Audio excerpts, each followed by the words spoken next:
Hello friends, welcome to Pebbles and welcome to my course of 48 laws of power, सत्ता के 48 नियम। आज हम देखने वाले हैं रूल नंबर 43। काफ़ी इंटरेस्टिंग है, लेकिन इसमें जो कुछ भी बातें बताई है वो हमने अलग अलग करके दूसरे लॉज में देखी हुई है। आज उसको थोड़ा सा समअप करने की ज़रूरत है, तो वही समरी जो है वो हमारा रूल नंबर 43 बताता है। लेकिन शुरू करने से पहले प्लीज़ सब्सक्राइब करो यार, बेल आइकॉन दबाओ यार, ये हर वक्त मुझे बोलना पड़ता है, प्लीज़ डू इट। तो चलो शुरू करते हैं। अब ये रूल ये कहता है कि अगर आप जब भी किसी लोगों से मिले, बात करें, अगर आपका किसी से काम है, कुछ भी है, तो काम को थोड़ा सा साइड में रखो। आपके काम को थोड़ा सा साइड में रखो। तो फिर क्या करो, वो ये रूल बताता है। Rule number 43 says that work on the hearts and minds of the others. लोगों के हृदय और मस्तिष्क पर, ब्रेन पर, सोचने की ताकत पर वार करो। आपने चक दे इंडिया देखी थी पिक्चर? उसमें शाहरुख खान ने लास्ट मोमेंट पे कहा था कि जो आपका जो स्ट्राइक है, वार जो है, वो गोल पोस्ट पे मत करो, गोल कीपर के दिमाग पे करो, गोल अपने आप हो जाएगा। हमेशा याद रखिए कि आप ह्यूमन बीइंग से डील कर रहे हो। इस पृथ्वी पर हम श्रेष्ठ हैं क्योंकि हमारे पास इमोशंस और सोचने की ताकत है, लेकिन यही हमारी कमजोरी भी है। अब ये रूल कहता है कि आपके काम को बाद में लाना, किसी भी मीटिंग में, कहीं भी आपके काम को बाद में लाना, सबसे पहले वहाँ बैठे हुए लोगों के इमोशंस, फिर वो प्यार है, लव, हेट्रेड, लस्ट, मतलब जो षड्रिपु, हमारे प्राचीन वाङ्मय में जो षड्रिपु कहे गए हैं, काम, क्रोध, मद, मोह, मत्सर, माया, जो कुछ भी है, उस पर वार करो।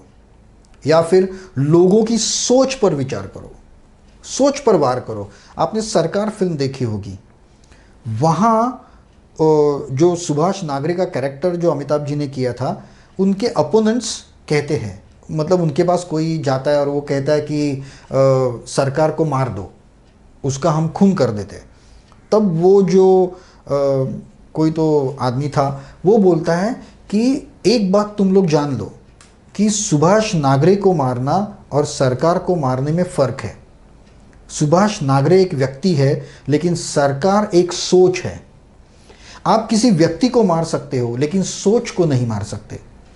मैंने जब भी हमारे प्रिय छत्रपति शिवाजी महाराज का चरित्र जब पढ़ा, श्रीमान योगी करके एक बुक है मराठी में, उस बुक में, श्रीमान योगी बुक में एक ज़बरदस्त इंसिडेंस दिया है जो एग्जैक्टली इसे बताता है, इस लॉ को बताता है।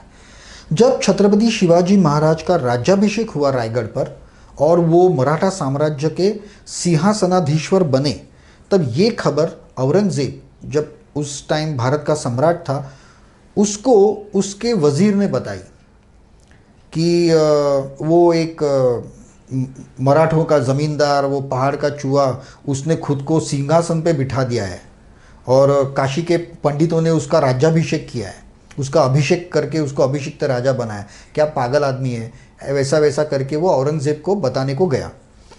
औरंगज़ेब उस घटना का वर्णन किया है कि, और यही घटना औरंगज़ेब के ऊपर जो किताब लिखी गई थी शहंशाह, उसमें भी है। तभी औरंगज़ेब के हाथ में जो माला होती थी, उसकी जपमाला जो होती थी, वो हाथ से गिर गई और औरंगज़ेब नीचे बैठ गया और ज़ोर ज़ोर से चिल्लाने लगा, रोने लगा कि हे अल्लाह, आज तूने मुझे एक ऐसा दिन दिखाया। तभी उसके वज़ीर ने उसको कहा कि शहंशाह, आप इतना विलाप क्यों कर रहे हो? वो तो बहुत ही छोटा सा राजा है, मामूली सा है, उसको इतना महत्व देने की ज़रूरत ही नहीं है। तो औरंगज़ेब ने उसे कहा, बेवकूफ़ हो तुम लोग सब, हम शिवाजी को मार सकते थे, लेकिन उस सिंहासन को कैसे मारोगे? वो एक सोच है। मराठाओं का सम्राट या मराठाओं का राजा, सिंहासनाधीश्वर, अभिषिक्त राजा, ये एक सोच है। आप शिवाजी को ख़त्म कर सकते हो, लेकिन उस सिंहासन को आप ख़त्म नहीं कर सकते। तो इसीलिए आप हमेशा सोच पर वार करो, इमोशंस पर वार करो। मैं आपको मेरी एक मेरे लाइफ में घटी हुई एक घटना बताता हूँ कि आदमी के इमोशंस और सोच पर वार करने से आपके काम कैसे फटाफट हो जाते हैं। मेरा एक फ्लैट था, ओके, एक बिल्डिंग में एक फ्लैट था। वो बिल्डिंग हमारी थी, लेकिन गवर्नमेंट रिक्विजिशन में गवर्नमेंट ने वो जो खाली फ्लैट रहते थे, तभी पुराने ज़माने की बात है, मेरे दादी के ज़माने से, वो गवर्नमेंट ने 2 फ्लैट्स लिए थे या 2 फ्लैट्स लिए थे। और वहाँ पे गवर्नमेंट कलेक्टर ऑफिस से किसी प्यून को वगैरह भेज रहा था रहने के लिए, ओके, क्योंकि आपके पास जगह खाली है तो आपको गवर्नमेंट को रेंट पे देनी पड़ेगी, और रेंट भी बहुत ही मामूली था। अभी मुझे वो जगह वापस चाहिए थी, ठीक है, वो जगह मुझे वापस चाहिए थी। तो जो भी मेरे कनेक्शंस थे मिनिस्ट्री में, उस टाइम के मिनिस्टर मेरे दोस्त थे, तो मैंने उनसे कह के उसको रिक्विजिशन से निकाल लिया, ओके। तो गवर्नमेंट ने वो जगह रिलीज़ कर दी और कहा कि उसके ओनर को वापस कर दो। लेकिन उस जगह की जो चाबी थी वो तहसीलदार ऑफिस में थी। थाना के तहसीलदार ऑफिस जो है, वहाँ पे तहसीलदार के पास वो चाबी थी, वो डेस्क में, और वहाँ से मुझे चाबी लेनी थी। ऑर्डर तो मेरे पास थी, लेकिन चाबी साले उनके पास थी। और आप ऑर्डर भी आपके पास है तो आप ताला तोड़ नहीं सकते, आपको चाबी लेके खोलना पड़ेगा उसको। तो मेरी वाइफ और मेरी दादी जो थी वो 4-5 बार वहाँ कलेक्टर ऑफिस में जाके आई, कलेक्टर ऑफिस नहीं, तहसीलदार ऑफिस में जाके आई।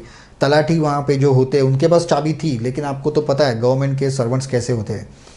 वो जो एक लेडी थी वहाँ पे, वो लेडी उनको भाव ही नहीं दे रही थी, उनका काम ही नहीं होता था। वो बेचारी 70 साल की दादी 4-5 बार जाके आई धूप में, किसी ने नहीं पूछा उसको। तो फिर मेरी वाइफ ने मुझे बोला कि ऐसा ऐसा है, वो फ्लैट की चाबी नहीं मिल रही है। तो मैंने उनको कहा चलो मैं आता हूँ, आजा तुम्हारे साथ। मैं और मेरी वाइफ गए, हम लोग वो तहसीलदार ऑफिस में गए। तलाठी करके जो वो लेडी वहाँ पे बैठी थी, उसने तो हम लोग की तरफ देखा भी नहीं। उसके टेबल के सामने हम खड़े थे, लेकिन वो कुछ तो लिख रही थी, देखा भी नहीं उसने हम लोग की तरफ। इतने वो लोग एरोगेंट और ये होते हैं। जब वो लिख रही थी तब मैंने कहा कि मैडम, तो उसने देखा, तो मैंने कहा मैडम आपकी तो औकात ही नहीं है यहाँ बैठने की।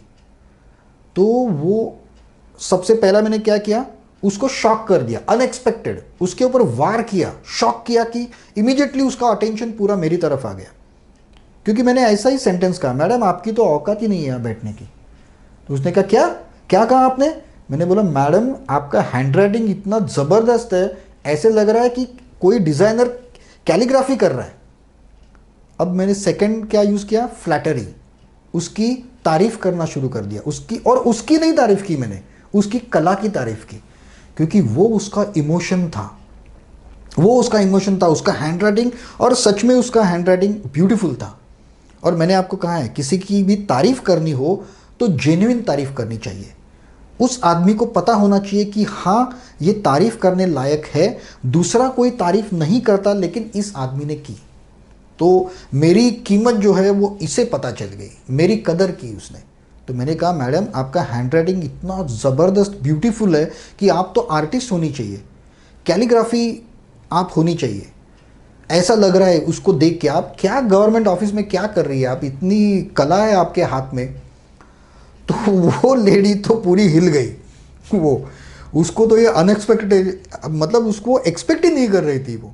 उन्होंने इमीडिएटली बोला हाँ हाँ नहीं बराबर है, लेकिन अभी भी ना मैं बहुत ही फास्ट लिख रही हूँ, मेरा हैंडराइटिंग और भी अच्छा है।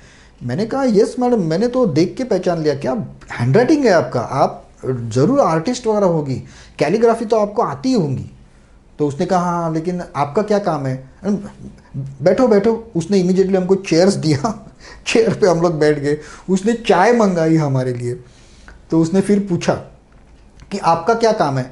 अभी भी मैंने मेरा काम नहीं बताया, मैंने और उसको चने के झाड़ पे चढ़ाया, उसको कहा वो तो काम तो मैडम होता रहेगा, लेकिन आपने कुछ तो करना चाहिए।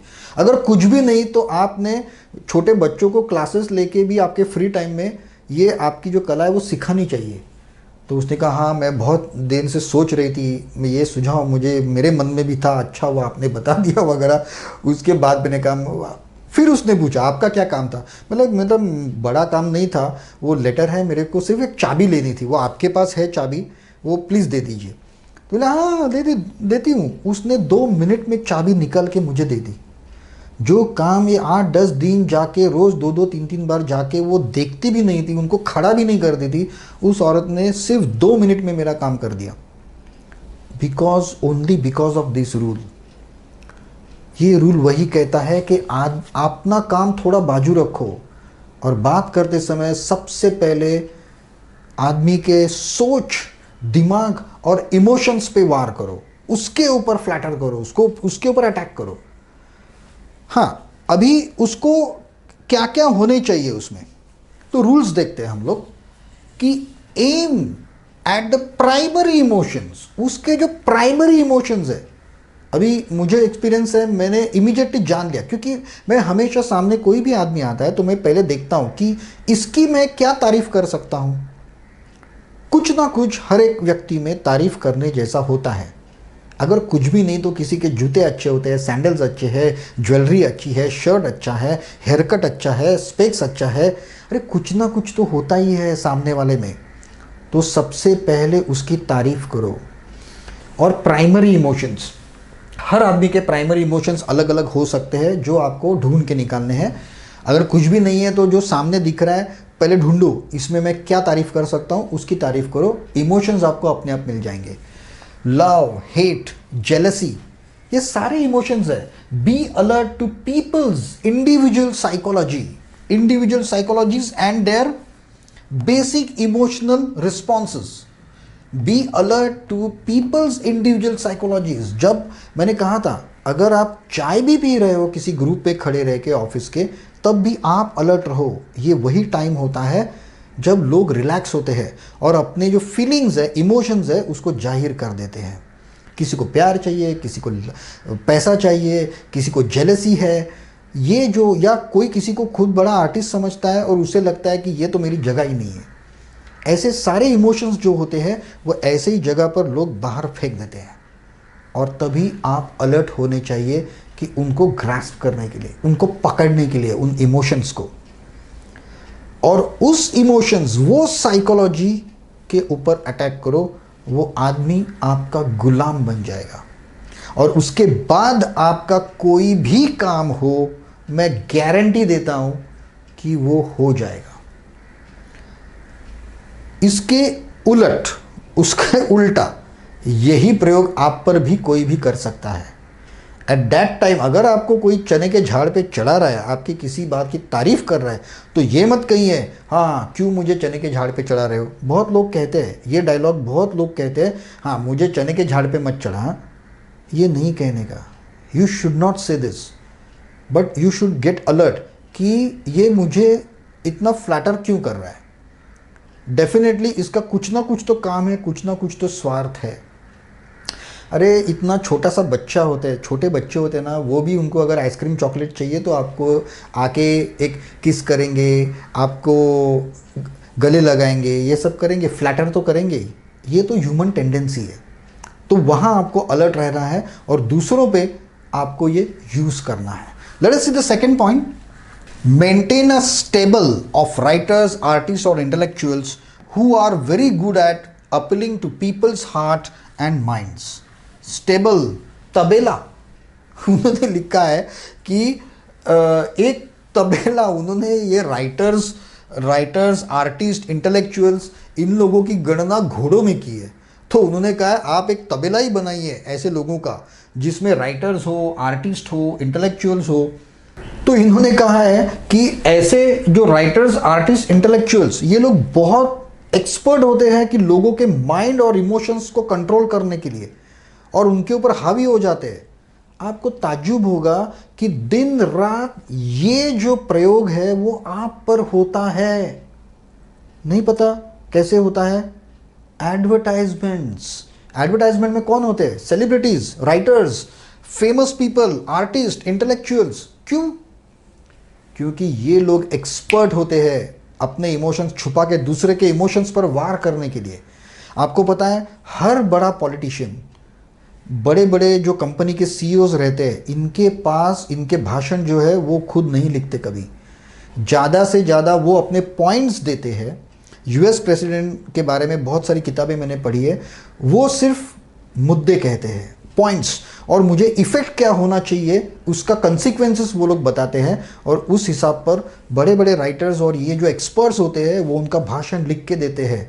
जो आर्टिस्ट होते हैं वो उनको बताते हैं बोल कर कि उन्हें कैसा बोलना चाहिए, कौन से वर्ड के ऊपर स्ट्रेस आना चाहिए, कौन से वाक्य के बाद में कौन से इमोशंस आने चाहिए, फेस के ऊपर कैसे एक्सप्रेशन आने चाहिए, ये सब बताए जाते हैं। हर बड़ा पॉलिटिशियन, हर बड़ा जो नेता होता है, कंपनी का सीईओ होता है, वो यही करता है। दे maintain a stable of writer, artist, intellectual. किस लिए? बाकी लोगों के इमोशंस और माइंड के ऊपर अटैक करने के लिए, ताकि उनका काम हो जाए। तो ये जितने भी बड़े बड़े सीईओज, पॉलिटिशियंस, नेता या जो कुछ भी लोग, ये बड़े बड़े भाषण देने वाले जो भी लोग होते हैं, उनके पास इनकी टीम होती है पूरी। किस लिए? सामने वाले के दिल और दिमाग के ऊपर वार करने के लिए। दिल, इमोशंस, उस पर वार करने के लिए। और ये हमारे साथ हर वक्त रोज के रोज होता है। शाहरुख खान खुद कभी पेप्सी नहीं पीता होगा, क्योंकि वो एक बहुत ही थर्ड क्लास ड्रिंक है, लेकिन साला वो करोड़ों लोगों को पेप्सी पिलाता है सिर्फ बता के। सचिन तेंदुलकर नहीं पीता होगा, लेकिन वो सबको बताता है पियो, और हम पागल गधों की जैसा वो सब पीते हैं, वो सब करते हैं। तो यही उन्होंने कहा है कि अपना स्वार्थ साधने के लिए लोगों के दिल और दिमाग पर वार करो, अपना काम थोड़ा बाजू रखो, क्योंकि वो अपने आप हो जाएगा, अपने आप हो जाएगा। So this is the beauty of this law. बहुत ही ज़बरदस्त लॉ है, और इसका यूज़ आप करके देखो। आपका कोई भी काम कभी रुक नहीं पाएगा, कभी रुक नहीं सकता। और ये एक आदत डाल दो खुद को कि जब भी कोई first time in a day आपके सामने आता है, फॉर एग्जांपल जब आप सपोज ऑफिस में जा रहे हो और मेन गेट है, बिल्डिंग का मेन गेट है, वहाँ पे रोज का वॉचमैन है, तो उसकी भी तारीफ़ करो।